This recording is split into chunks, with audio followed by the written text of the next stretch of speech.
Allah wrote all the possibilities of your fate in al-Lawh al-Mahfuz. But which of those fates is actually going to be yours? Are you the answer to a family member's dua? Or are you the delayed response to a prayer that was made by someone decades or even centuries ago? What legacy will you leave behind once your life has been fully lived? Why did Allah choose this moment in history for you to arrive?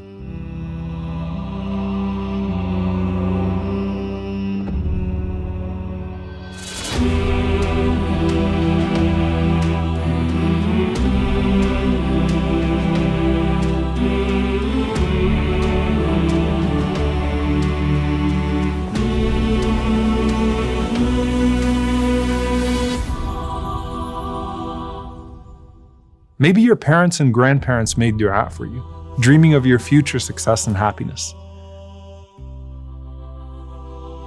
Maybe you were a welcome surprise, or even a scary thought. However your conception was perceived by others, your existence was planned by Allah. He chose the environment that is perfectly suited for your personality and your potential. And He brought you into this world at a certain time, to a certain family, in a specific place, to fulfill your special purpose.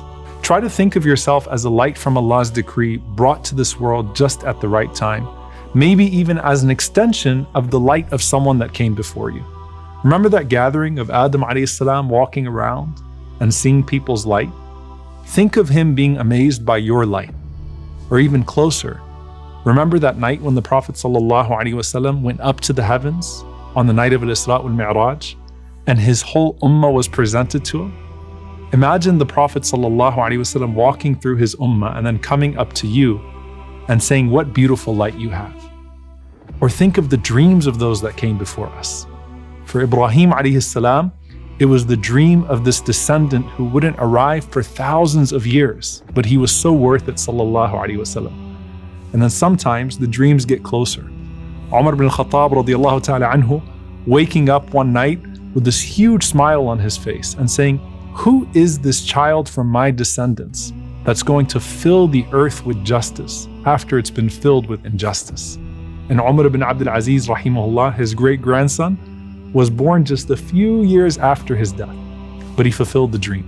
I often think, what persecuted, enslaved Muslim woman is Malcolm X at Hajj Malak al-Shabaz an answer to? Every single person has their special turn in the grand story of this world.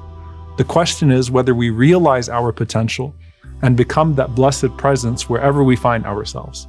When Isa alayhi salam was born, he said, وَجَعَلَنِي مُبَارَكًا أَيْنَمَا كُنْتَ, and Allah made me blessed wherever I may be. The scholars say that that's because Isa alayhi salam brings good to every environment he is in, and it's not exclusive to him. When we do the same, we are also mubarak to whatever place we're put in. And your birth itself may have been mubarak because you were a blessing to your family, and maybe even the answer to someone's dua long before you got here. We arrive in this world with certain hopes pinned to us, and also darkness that precedes us, confronting us at every turn. It might be the darkness of a broken family. It might be the darkness of someone else's betrayal. It might be the darkness of oppression. Remember, the Prophet ﷺ called dhulm, dhulumat, darknesses. Allah subhanahu wa ta'ala illuminates the darknesses of this world through the light of His decree. He illuminates it through the light of His revelation. And then He illuminates it through the light of your deeds. That's what some of the scholars say, nurun ala nur is, light upon light. But we have to kindle that light inside of us. Otherwise, we become sources of evil ourselves. And that's when the darkness of this world actually becomes our darkness. In fact, we can become submerged in waves of darkness. ظُلُمَاتٌ بَعْضُهَا فَوْقَ بَعْضٍ إِذَا أَخْرَجَ يَدَهُ لَمْ يَكَدْ يَرَاهَا. Darkness upon darkness instead of light upon light. And you become so blind that you can't even see your own hand. But you choose whether to be a curse of your time or a blessing for your era. This is what the Prophet ﷺ meant when he said, "Fi kulli qarnin min ummati sabiqun." In every generation of my ummah, there are forerunners. It means to be, as the scholars said, ibn al-waqt, a child of the moment. And it's not just your moment, because our stories are all interconnected, even across time and place. Think of how many marriages almost didn't work out, and how many dangerous pregnancies in your lineage preceded your risky birth. And think of how unlikely your existence was. But Allah subhanahu wa ta'ala made it happen, because it's part of a bigger story.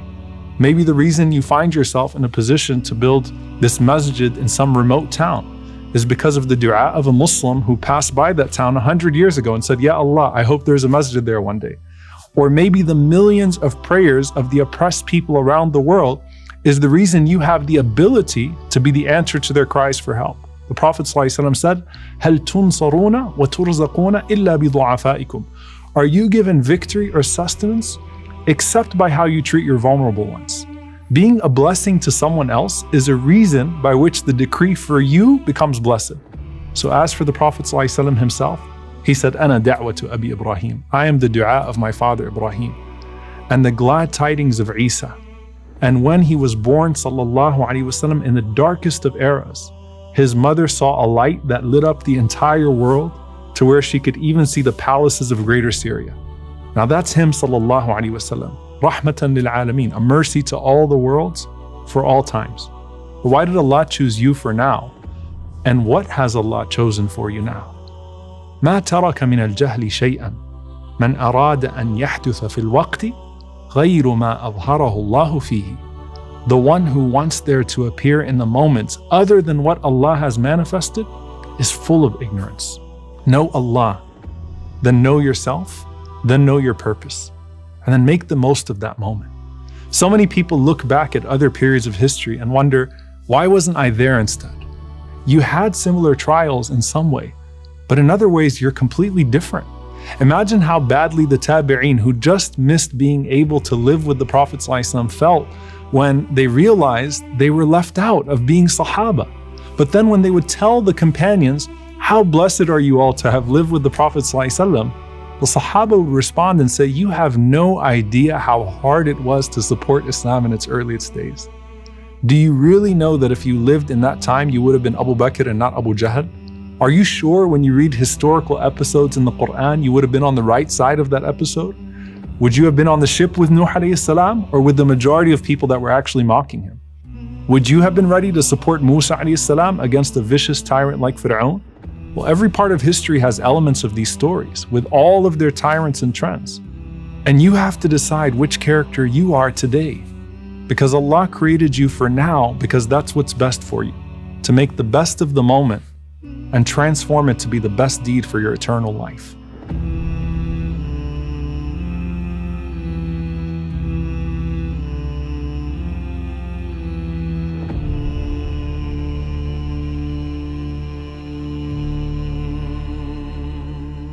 And I promise you that you will have moments of ease and moments of hardship.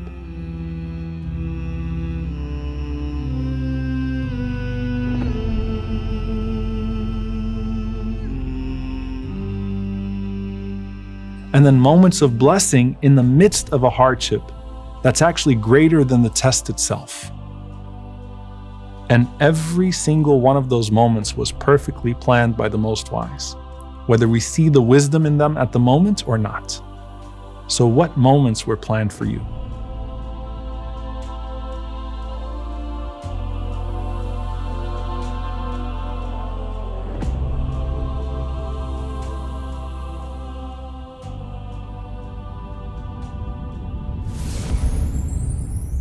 قل لن يصيبنا إلا ما كتب الله لنا هو مولانا وعلى الله فليتوكل المؤمنون